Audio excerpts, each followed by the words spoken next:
TJ, how would you describe or summarize the effort that you guys showed on defense and on rebounding tonight?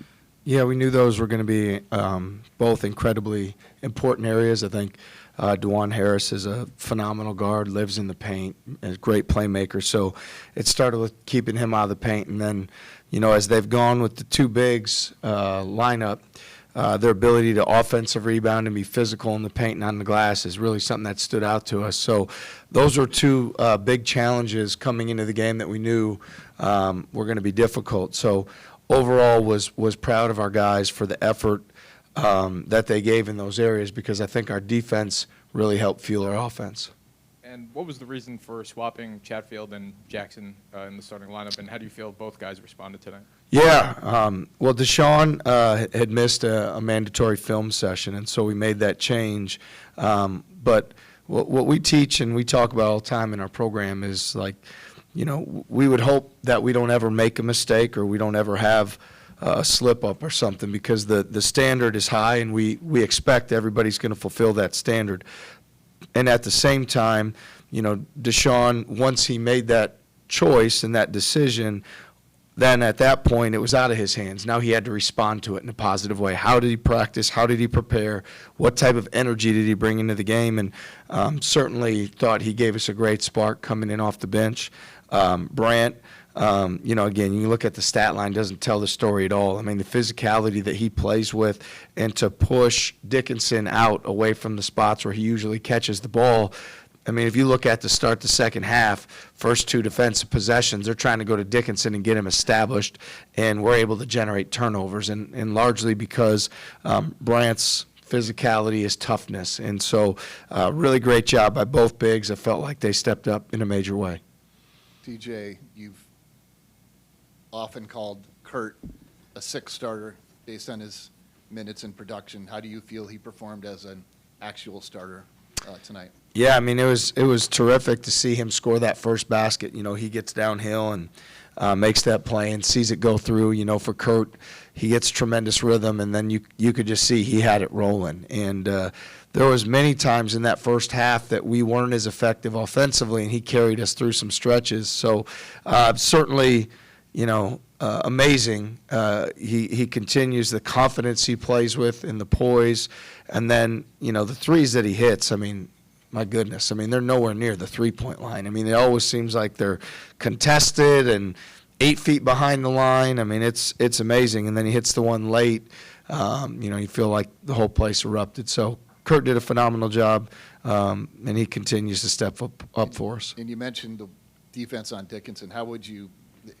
What more praise can you say for them getting him in foul trouble and then limiting him to 6 points? Yeah, I think offensively, our guards' ability to attack the paint and then play through our bigs even and put him in some tough spots in rotation where we could, get catches on the interior with Deshaun or Joshua on some of those drives to make those plays was important.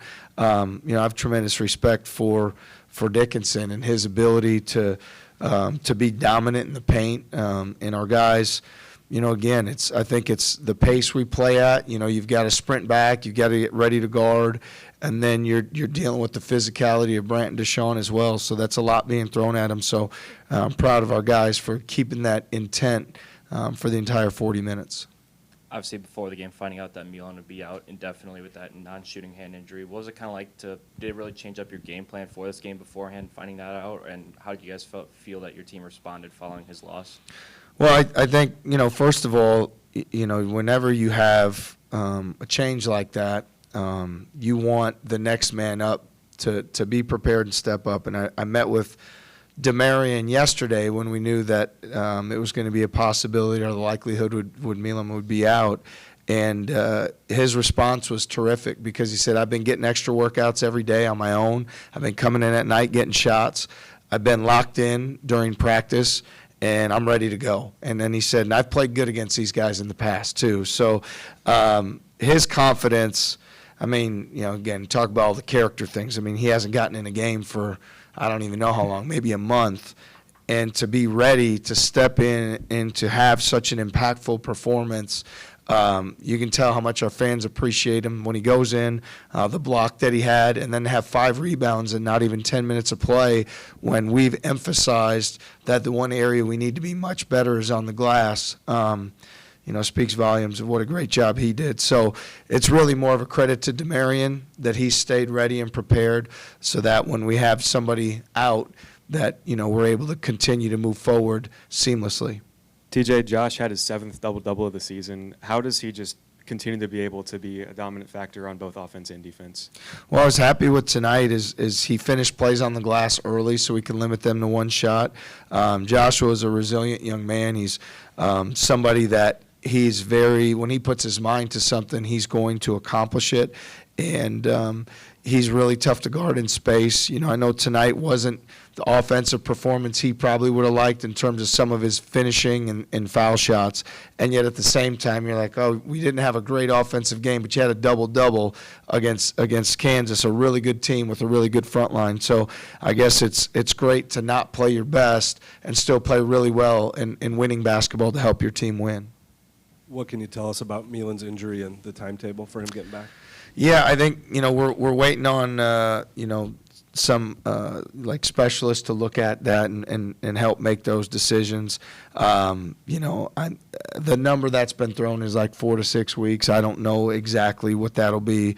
So we just want to make sure that we get it right and that it's diagnosed exactly what he needs to do. And I think that's something that we'll know whether it's tomorrow or later this week exactly what we feel like is in front of us. You guys talk so much about trying to do everything the same every day. And today was kind of got out of whack with no Milan, starting lineup change. Why were the guys able to have it be so different and yet the performance, speaks for itself? Yeah, I mean, we've talked a long time about the everyday habits and the consistency of doing the same thing every single day. We aim to be the most boring team in the country in terms of shaking things up and changing things, that our guys are in the mindset of, they know what's coming at them every day. They know that we're going to be demanding and there's going to be a high standard. And that's not predicated on one individual. It's a collective effort from the team. And I believe our guys are confident in that and they believe in that. And so whether it's Demarion, what a great job he did stepping up. There's going to be more adversity that comes at us one way or another as we move forward. And if our guys, we're going to demand that they continue to keep their focus on the next day and the next opportunity. And that will allow you to play to the level of those habits, when the most challenging moments show up. Hey, TJ, I was talking with Kurt. He was saying your offense is a little bit like structured randomness at times. It makes it kind of tough to guard. I mean, tonight wasn't super pretty offensively at some times, but how has that continued to evolve? How tough of a guard do you think this group can become? Well, the first challenge is in transition because we have multiple guys that can push the break and get out and run. And so I think that's something it's really hard defensively because you got to get back and you got to get set because our guards are coming and we're looking to score in transition. Where we didn't do as good of a job tonight offensively is in between transition and then running offense effectively later in the clock. There were some times it felt like they were able to get us where we were over dribbling and more stationary, and that's something that we'll continue to work on to be better. But I felt like at the end of the day, again, it's not numbers based, but we want to get to the foul line. We did that. We want to score at the rim. We did a pretty good job there. We don't always take a ton of threes, but we want to be efficient. We did the job there.